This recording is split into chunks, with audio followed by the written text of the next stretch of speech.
sesión en donde tenemos el gusto de que la doctora Susana Carro presentará los resultados de un proyecto que se ha estado llevando a cabo en México, en la India y en Brasil. Ella ha sido la coordinadora de este proyecto sobre distintas actitudes y prejuicios que hay en torno a los cultivos transgénicos, que como sabemos pues es un tema que nos interesa mucho aquí en México, y pues es un gusto recibir a Susana Carro, que como digo, ella es la coordinadora de los equipos que han estado trabajando en estos 3 países, y pues somos pocos debido a la marcha que hay ahora sobre Ayotzinapa, con toda justicia me parece a mí, pero pues los que estamos, supongo que estamos muy interesados en el tema. Así que adelante, sin más, Susana. Por favor. Pues muchas gracias. Voy a poner así mi grito. ¿Me oyen? ¿Me oyen bien? Sí, gracias. Bueno, pues muchísimas gracias por estar aquí, sabiendo no solamente cómo está el tráfico, sino que además empiezan las vacaciones y con mucha más razón también está la marcha sobre el tema de Ayotzinapa, y pues les agradezco que hayan tenido la delicadeza y la atención de acercarse, y espero pues que les merezca la pena. A ver, esto no... Un momentito, que se nos pegó en la presentación.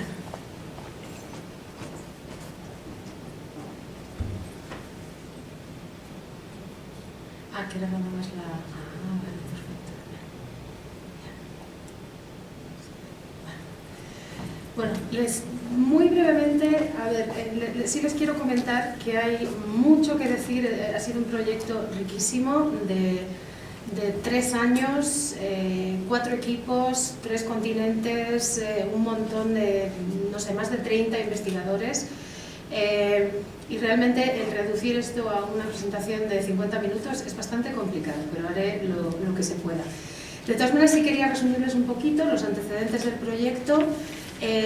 Nosotros respondimos desde la Universidad de Durham, un equipo interdisciplinario, a una convocatoria de la Fundación John Templeton, que está en Estados Unidos. La pregunta de esta convocatoria es: ¿pueden los cultivos transgénicos ayudar a alimentar al mundo? Y nosotros le dimos la vuelta a la pregunta y dijimos que, bueno, estaba un poquito mal planteada en realidad, porque en realidad tendríamos primero que entender las razones por las cuales los cultivos transgénicos a día de hoy no habían sido aceptados en muchísimos casos. Hay una corriente en contra bastante universal, y no habían sido aceptados sobre todo como bien público, y esta era una parte que nos parecía interesante, ¿no? Y que en dado caso de que bajo algunas condiciones los transgénicos pudieran realmente ser útiles para alimentar al mundo, bajo qué condiciones se tendría que dar este tipo de innovación tecnológica, agrotecnológica. Entonces, bueno, planteamos, no les voy a aburrir con todo el montón de preguntas y de objetivos y de todo ese tipo de cosas, pero básicamente los 3 ejes sobre los que trabajamos en este proyecto fueron sobre las dinámicas sociales, es decir, los movimientos sociales, las políticas, gobernanza y regulación, y las dinámicas económicas a través de las cuales los cultivos transgénicos... Voy a girar esto porque me estoy quedando así como... a través de las cuales los cultivos transgénicos se han promovido, implementado o resistido. Entonces existía ese eje de estudiar dinámicas, otro eje que estudiaba más bien percepciones y experiencias, es decir, los aspectos más relacionales y de la experiencia de diferentes actores, incluyendo los argumentos que los diferentes actores daban, pero sobre todo nos interesaban los argumentos que no eran argumentos de riesgo, sino argumentos socioculturales, ontológicos, éticos y religiosos.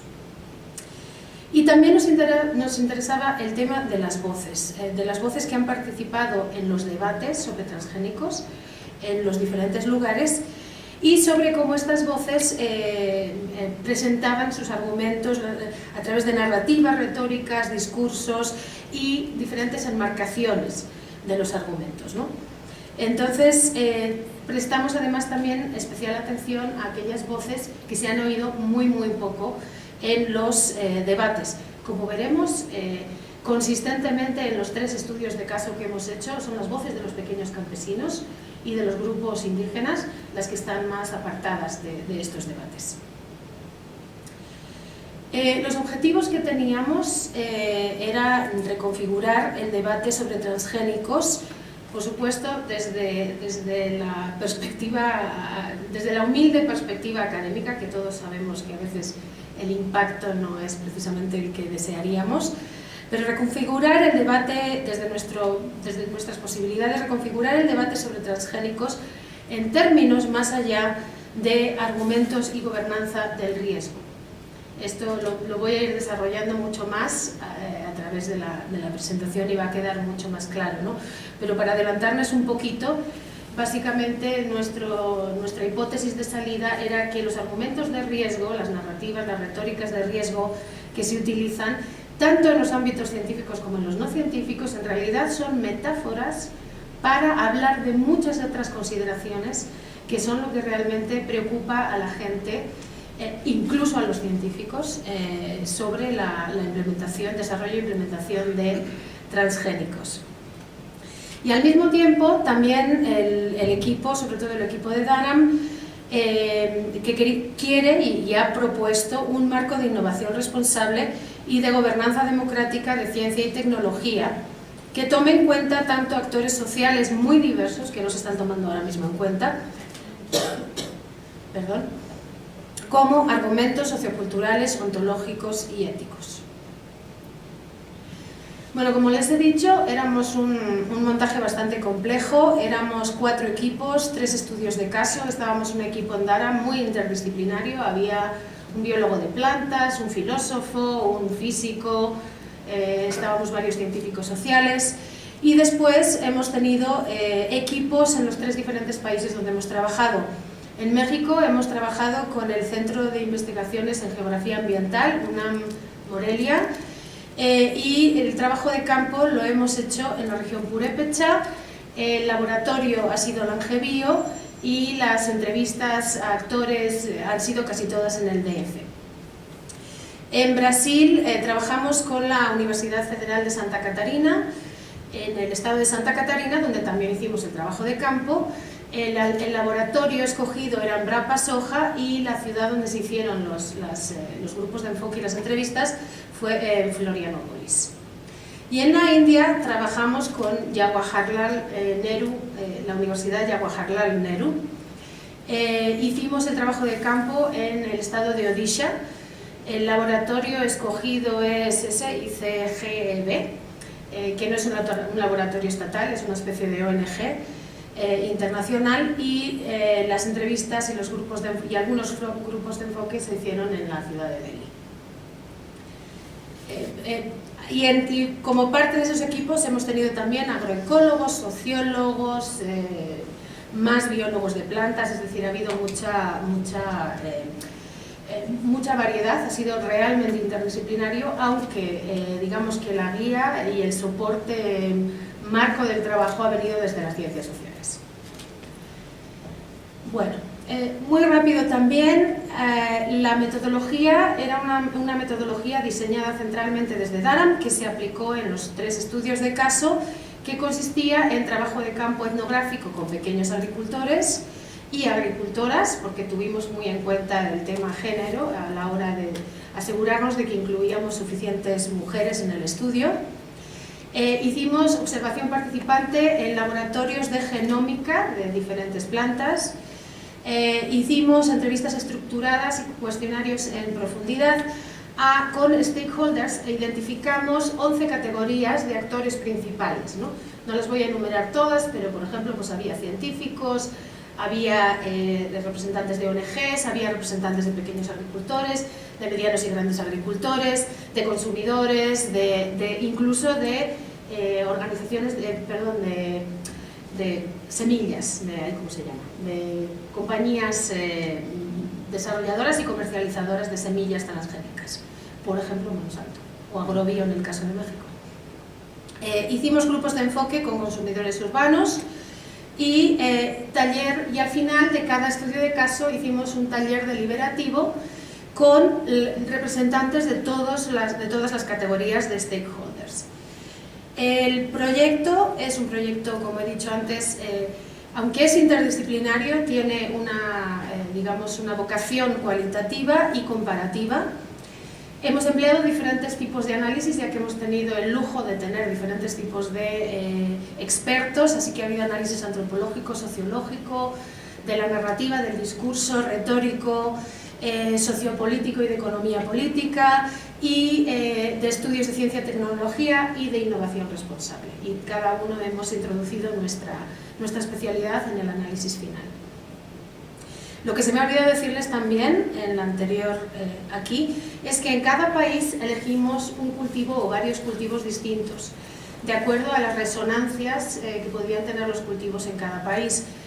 Lógicamente en México escogimos el maíz, en Brasil fue la soja y en India habíamos empezado a trabajar con el arroz, pero la misma naturaleza de la información que recogimos nos guió también a introducir el algodón transgénico, porque de momento el arroz todavía no se está implementando ya, pero el algodón es el 90% del cultivo de algodón en la India, algodón transgénico. Bueno, primero voy a hablar un poquito de los contextos de los debates, de la gobernanza, de la regulación y de la implementación en cada uno de los países. Y después entraré ya más en los datos del proyecto desde un punto de vista comparativo. Hablemos primero de Brasil. Brasil es de los 3 estudios de caso el que mayor número de transgénicos tiene. Es el segundo productor mundial de transgénicos después de Estados Unidos. Hasta el año 2003 tenían una moratoria sobre transgénicos, pero en el 2003 el presidente Lula da Silva,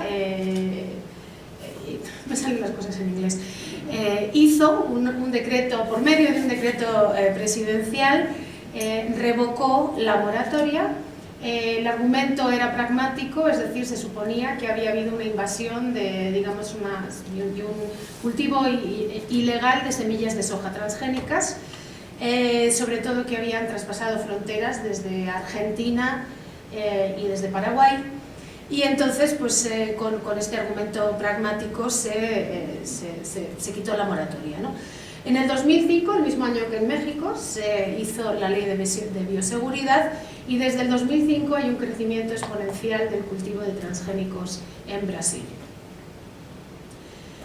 Perdón por la letra pequeñita, pero y la foto pequeñita también. En Brasil la coalición antitransgénicos es ONGs, partidos políticos, movimientos sociales, universidades y poder judicial. En cada país las conformaciones de las coaliciones anti y pro transgénicos tienen peculiaridades, ¿no? No son idénticas en los 3 casos. Y utilizaron en su momento, porque como veremos el debate en Brasil se ha extinguido desde este punto de vista, discursos políticos y éticos contra la globalización, contra el imperialismo, las multinacionales, neoliberalización, etc. Y ciertas ONGs como Greenpeace utilizaban más o menos marcos internacionales de oposición a los transgénicos. El sector transgénicos incluye los científicos del sector público, las compañías de semillas, el gobierno de Lula da Silva, del Partido de los Trabajadores, asociaciones de agricultores, incluidos pequeños agricultores, otra peculiaridad del contexto brasileño, y los argumentos, ya los hemos escuchado también antes, argumentos de progreso, de ciencia y tecnología, y tecnocráticos también, ¿no? Pero desde el año 2005, tras el edicto del presidente Lula y tras la implementación de la ley de bioseguridad, la coalición antitransgénicos literalmente se diluye. El argumento es que no han conseguido movilizar a la sociedad brasileña porque no han tocado las teclas de las cosas que son importantes para la sociedad brasileña, Como veremos después, la sociedad brasileña tiene unas preocupaciones distintas en cuanto a este tema de transgénicos y en aquel momento pues no supieron movilizar esas preocupaciones. Y de hecho, Greenpeace abandona la campaña antitransgénicos en el año 2011 para dedicarse a otro tipo de cosas que le ocupan mucho más a la sociedad brasileña, ¿no? Pero ha habido un cambio de discurso, es decir, no ha habido un abandono total de la movilización antitransgénicos, sino lo que ha habido es un cambio de sentido, un cambio, digamos, en el discurso. Porque lo que ahora sucede es que se ha galvanizado una campaña por un Brasil ecológico, libre de transgénicos y pesticidas, porque estos son realmente los temas que parecen preocupar a la sociedad brasileña. El tema del exceso de pesticidas en la comida, en la agricultura y en la comida, y temas de nutrición y de salud. De hecho, los nutriólogos aparecieron como actores fundamentales en la información que nos proporcionaron los actores brasileños, cosa que no ha ocurrido en ninguno de los otros dos campos, ¿no? Y la otra movilización que existe es la movilización muy pragmática de conglomerados o de asociaciones como Abrange. Abrange es una asociación de agricultores no transgénicos, no necesariamente orgánicos, aunque también los orgánicos están allí metidos, pero es simplemente no transgénicos. Y su argumento es muy pragmático también, es la necesidad de estar en los mercados no transgénicos, sobre todo europeos, ¿no? Utilizando eso, tienen una fuerza tremenda y una presencia muy, muy grande ahora mismo. En la India estamos hablando de una población de 1.200 millones de personas que alimentar, donde la agricultura representa el 19% del Producto Interior Bruto, es mucho mayor que en ninguno de los otros dos campos, donde hay una población rural de 263 millones de personas, de agricultores, de los cuales el 85% son marginales o pequeños agricultores, que aún así cultivan el 44% de la superficie agrícola de la India. Luego es una representación tremenda, ¿no? Lo agrícola en la India es profundamente importante. Es también un contexto de megadiversidad. En la India actualmente no se cultivan alimentos transgénicos, solamente algodón transgénico. Pero el debate está muy vivo y la prueba de esto fue cuando intentaron introducir la berenjena BT brinjal, cuando se armó un tremendo lío y no consiguieron introducirla, porque la diferencia aquí es entre lo alimenticio y lo no alimenticio. Y cuando se tocó la tecla transgénico alimenticio, se movilizó la población y no ha habido manera de hacerlo, ¿no? Veremos que la cosa está a punto de cambiar, pero bueno. De todas maneras, e incluso no siendo un transgénico consumible, aunque esto no es del todo cierto, parte de la producción de algodón se va al aceite de algodón y se ingiere. Pero bueno, no es como lo ve la gente o lo siente la gente. Aún así, la lucha contra el algodón transgénico se volvió simbólica. Como igual saben, el algodón desde Gandhi, pero desde tiempos anteriores, es muy simbólico también de la India como país. Y se convirtió en y la lucha contra el algodón transgénico se convirtió en una lucha contra la globalización, las multinacionales, pero sobre todo contra la pérdida de la soberanía de lo indio frente a lo externo, un discurso postcolonial bastante claro.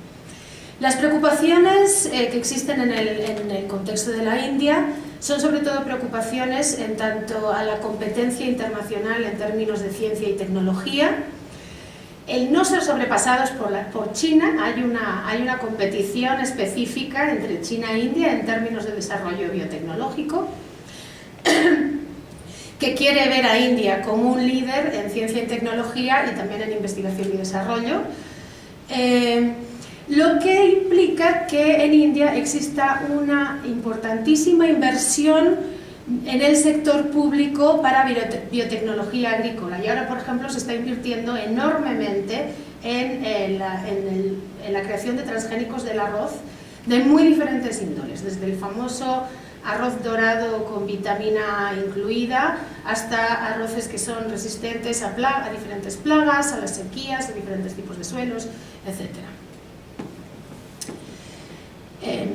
El debate y... Perdón, me voy a ir quedando sin voz. ¿Qué pasa con el debate y el tema de la regulación en la India? Yo les puedo pasar esta presentación a quien me la pida, no hay ningún problema, o sea que no hace falta que tomen mucha nota ni nada parecido. Pues el debate está definitivamente dominado por actores del sector público, por intereses de investigación, tanto públicos como privados, y sobre todo por el sector corporativo. El público en general está poquísimo incluido en la India. Existen unos ciertos cuestionamientos sobre responsabilidad, sobre diversidad biológica, sobre el impacto de los transgénicos en la diversidad biológica y sobre diversidad cultural también, ¿no? Y sobre las normas democráticas, un poco parecido a lo que veremos será el caso de México. El cuestionamiento de la gobernanza de los transgénicos es un cuestionamiento al modelo de democracia del país. Y existen dos facciones, cosa que en Brasil no está tan terriblemente clara, pero en la India y en México sí existen dos campos, digamos, bastante claros, ¿no? El sector pro-transgénico, el Estado, los científicos en los sectores públicos y privados, las compañías, los agricultores, pequeños y grandes también, y utilizando un discurso de modernización.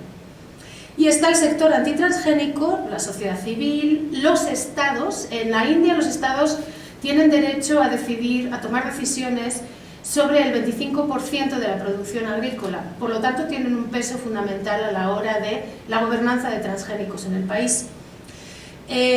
Los pequeños agricultores, mujeres, grupos de mujeres y ONGs.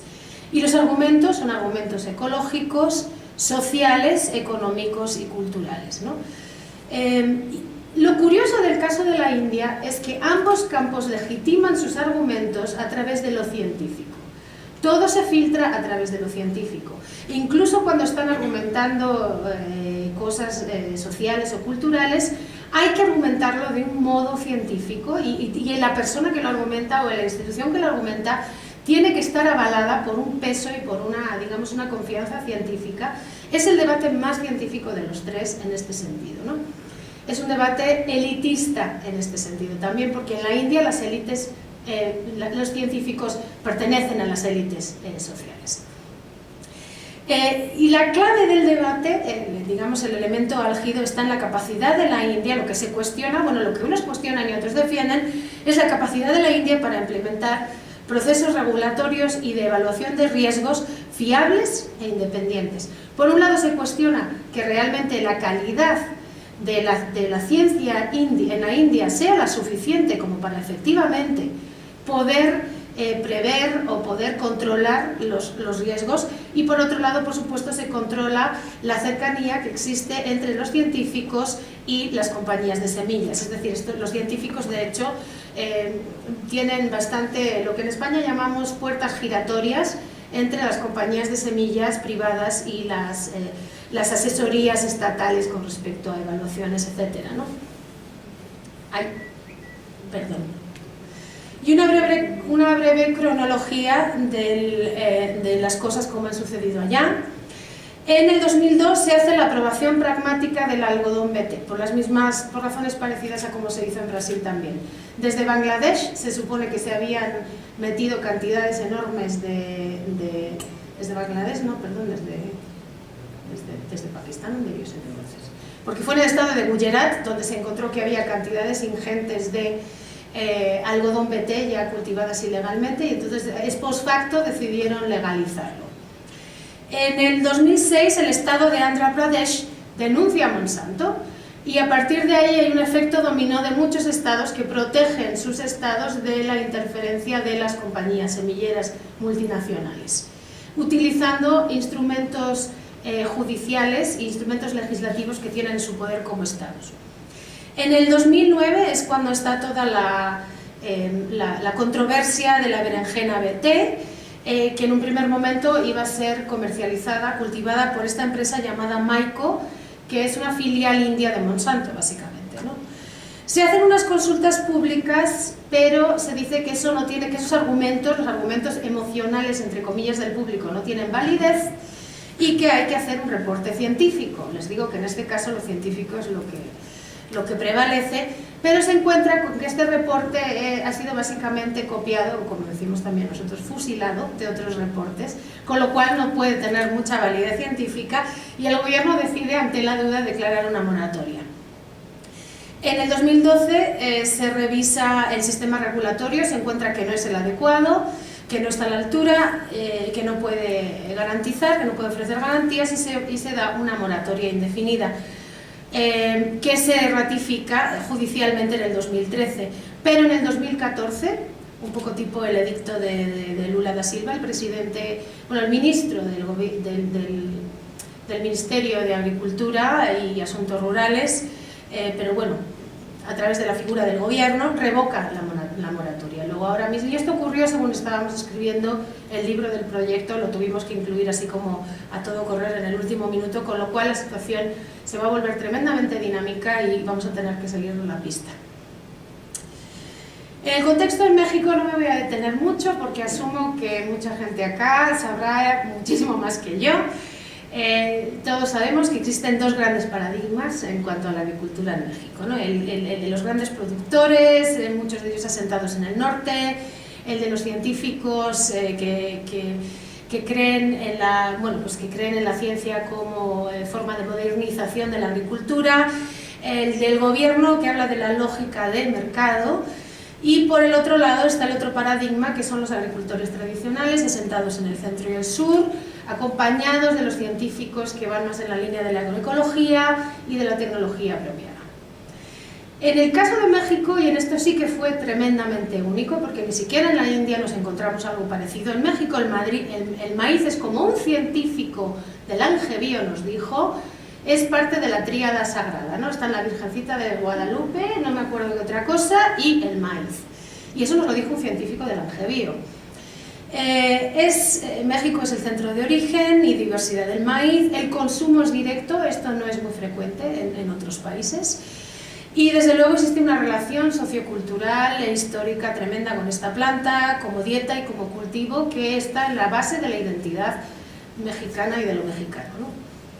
Pero al mismo tiempo el maíz criollo es un emblema, es también una metáfora, y la lucha contra el maíz transgénico se convierte en una metáfora contra las políticas agrarias neoliberales, las multinacionales, el derecho a conservar formas de vida autóctonas, locales, y también desde luego es una enorme crítica a la falta de democracia, participación e inclusión en el sistema mexicano, y no solamente en el de gobernanza agrícola.